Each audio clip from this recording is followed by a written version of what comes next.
রাসূলুল্লাহ সাল্লাল্লাহু আলাইহি ওয়াসাল্লাম বলেছেন, যখন আমার উম্মত এই 15টা পাপে লিপ্ত হবে, তখন তাদের উপর আল্লাহর পক্ষ থেকে আযাব এবং গজব আসতে শুরু করবে। হাদিস আসলে অনেক আছে, কিন্তু সবগুলো বলার সময় থাকবে না। আমি মূল কয়েকটা বলছি, এগুলোর মধ্যে সব পড়ে যাবে ইনশাআল্লাহ। যখন আমার উম্মত এই 15টা কাজ করবে, তখন তাদের উপরে আল্লাহর পক্ষ থেকে আযাব এবং গজব অবধারিত আসবে। এক নাম্বার পাপ যখন এই উম্মতের মানুষ করবে, যখন তারা গনিমতের মালকে ব্যক্তিগত সম্পদ মনে করবে। গনিমতের মাল বোঝেন? রাষ্ট্রীয় সম্পদ, পাবলিক প্রপার্টি, এটাকে যখন মানুষ ব্যক্তিগত সম্পদ মনে করে ব্যবহার করা শুরু করবে। এটা কি মিল পাওয়া যায়? আচ্ছা। 2 নাম্বার, যখন কারো কাছে আমানত রাখা হবে, আমানত, এবং সে এটাকে ব্যক্তিগত সম্পদ মনে করবে। বুঝতে পারছেন? আমানত রেখেছে, এটার খেয়ানত না করাটাই কর্তব্য, কিন্তু এটাকে যখন ব্যক্তিগত সম্পদের মতো মানুষ ইউজ করবে, শেষ করে ফেলবে, নষ্ট করে ফেলবে, তখন আল্লাহর আযাব আসবে। 3, যখন মানুষ যাকাত আদায় করাটাকে জরিমানা মনে করবে, যাকাত দিতে চাইবে না, যাকাতটাকে জরিমানা মনে করবে। কি সমস্যা, কি বার্ডেন, যাকাত আবার দেওয়া লাগে কেন? আমরা তো ট্যাক্স দেই। যাকাতকে মানুষ জরিমানা মনে করবে। একটু চিন্তা করে দেখবেন যে বাংলাদেশে কত % মুসলিম নামাজ পড়ে আর কত % মুসলিম যাকাত দেয়। শুধু যাকাতের টাকাগুলো যদি আমরা একত্রিত করতে পারতাম, বড় বড় মেগা প্রজেক্ট করা সম্ভব ছিল। অনেক বড় বড় প্রজেক্ট করা সম্ভব ছিল অনলি যাকাতের টাকা দিয়ে। আর যাকাতের টাকা এক বছরে শেষ হয়ে যায় না, পরের বছর আবার ঘুরে আসবে ইনশাআল্লাহ। ঠিক আছে? ইসলামিক ইকোনমিক্সের বেইজই হলো যাকাত। এটা নিয়ে আমরা ইনশাআল্লাহ আরেকদিন কথা বলবো।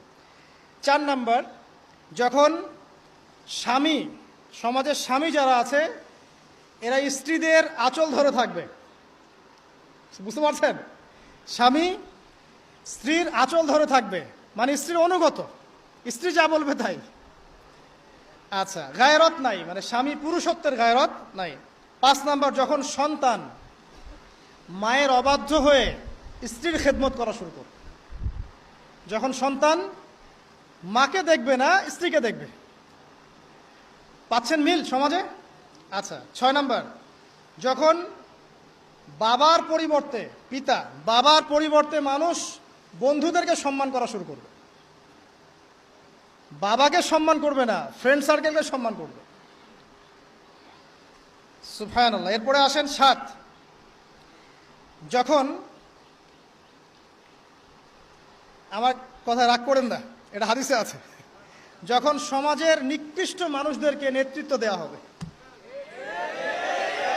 এটা হাদিসে আছে।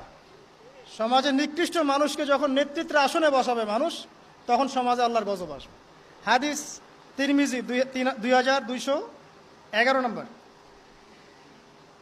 এরপরে 8, নবী সাল্লাল্লাহু আলাইহি ওয়াসাল্লাম বলছেন, যখন কোনো ব্যক্তিকে সম্মান করা হবে তার টর্চার থেকে বাঁচার জন্য।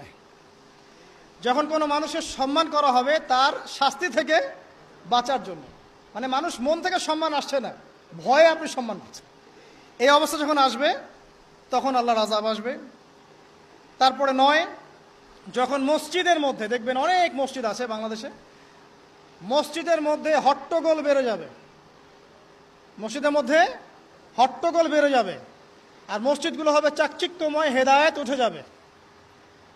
মসজিদ হবে চকচকা, তাজমহলের মতো এক একটা, কিন্তু হেদায়েত উঠে যাবে।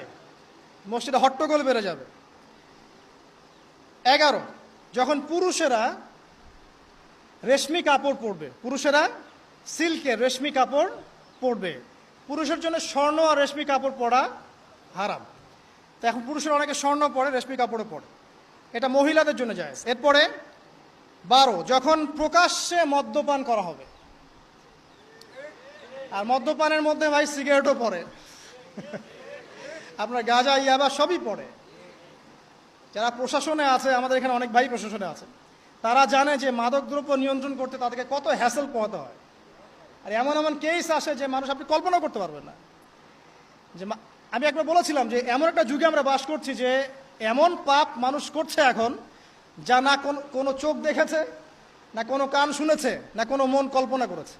এমন পাপ করছে মানুষ। যখন প্রকাশ্যে মদ্যপান করা হবে, এবং লাস্টের দুইটা হচ্ছে 13, যখন বাদ্যযন্ত্রের সংখ্যা বেড়ে যাবে, বাদ্যযন্ত্রের চর্চা বেড়ে যাবে, এবং সর্বশেষ যখন গায়িকাদেরকে সম্মান করা হবে, এবং উম্মতের শেষের দিকের লোকেরা, মানে আমরা উম্মতের প্রথম দিকের লোকদেরকে গালিগালাজ করবে। বুঝতে পারলেন? যখন মাদকদ্রব্য প্রকাশ্যে পান করা হবে, যখন আপনার রেশমি কাপড় পুরুষেরা পরবে, যখন বাদ্যযন্ত্র তৈরি করা হবে, চর্চা করা হবে, এবং গায়িকাদেরকে সম্মান করা হবে, এবং যখন এই উম্মতের শেষের মানুষেরা উম্মতের প্রথম দিকের মানুষদেরকে গালিগালাজ করবে। সাহাবীরা কি জানতো, আয়েশা রাদিয়াল্লাহু আনহা চরিত্র অমুক ছিল, এই ছিল, সেই ছিল, ইত্যাদি। নাউযুবিল্লাহ। এই কথাগুলো এখন আসে না? এই হাদিসে যে 15টা পয়েন্ট আছে, আমি বেশি হাদিস আনি নাই, আমি নিজে পড়েছি সবগুলোই, কিন্তু আনিনি বেশি হাদিস, এতগুলো বলার সময় নাই। এই একটা হাদিস কি যথেষ্ট না? হাদিসের রাবি আলী রাদিয়াল্লাহু আনহু তিনি বলছেন, যখন এই আমলগুলো সমাজে বেশি বেশি চালু হয়ে যাবে, তখন কি হবে? নবী সাল্লাল্লাহু আলাইহি ওয়াসাল্লাম বলছেন যে তখন জমিনের মধ্যে আল্লাহর পক্ষ থেকে গজব আসবে। কি কি? 1 নাম্বার, প্রবল ঘূর্ণিঝড়, জলোচ্ছ্বাস। 2, আগুনও বর্ষণ হতে পারে, হাদিসে আসছে। 3, ভূমিকম্প হবে বেশি বেশি। 4, মানুষের আকৃতি পরিবর্তন হয়ে যাবে, মানুষের আকৃতি পরিবর্তন হয়ে যাবে। এই হাদিসটা আমি আপনাদের জন্য এনেছিলাম। এরপরে আসেন, আরেকটা হাদিস আছে, এইটাতে যাওয়ার আগে আমি কোরআনের একটা আয়াতে যাচ্ছি। সূরা রুমের 41 নম্বর আয়াত। আল্লাহ পাক এই আয়াতে বলছেন আযাব নাজিল হওয়ার একটা কারণ, যাহারাল ফাসাদু ফিল বাররি ওয়াল বাহরি বিমা কাসাবাত আইদিন নাস, এটা একটা কারণ। জলে এবং স্থলে যত বিপর্যয় ছড়িয়ে পড়েছে, এগুলো মানুষের হাতের কামাই। তার মানে যত ফাসাদ ছড়াবে সবকিছুই আল্লাহর পক্ষ থেকে নয়, এখানে মানুষেরও হাতের কামাই থাকবে। এখন আপনি দেখেন, পরিবেশ দূষণ করছে কারা? মানুষ। বনভূমি উজাড় করছে কারা? মানুষ। এই যে কার্বন মনোঅক্সাইডের পরিমাণ বাড়ছে বাতাসে, এগুলো কারা বাড়াচ্ছে? জিন, মানুষ। অর্থনীতির মধ্যে ফাসাদ কে করছে? সুদের মধ্য দিয়ে অর্থনৈতিক সিস্টেমে ফাসাদ কে ডেকে এনেছে? মানুষ। যাকাত বন্ধ করছি কারা? আমরা, তাই নয় কি? আপনি দেখেন সোশ্যালি যে সমস্যাগুলো হচ্ছে, এই যে জমি নিয়ে সমস্যা, আত্মীয়তার বন্ধন নিয়ে সমস্যা, টাকা পয়সার সমস্যা, পদের লড়াই, ক্ষমতার লড়াই, কারা করছে এগুলা? জিন শয়তান, মানুষ। এটা হচ্ছে কোরআনের এই আয়াতের ব্যাখ্যা, যে জলে এবং স্থলে যত বিপর্যয়, এগুলো মানুষের হাতের কামাই। তার মানে মানুষেরও এখানে প্রচণ্ড রকম দোষ আছে, অন্যথা আল্লাহ পাক তো আর এখানে এমনি এমনি গজব পাঠাতেন না।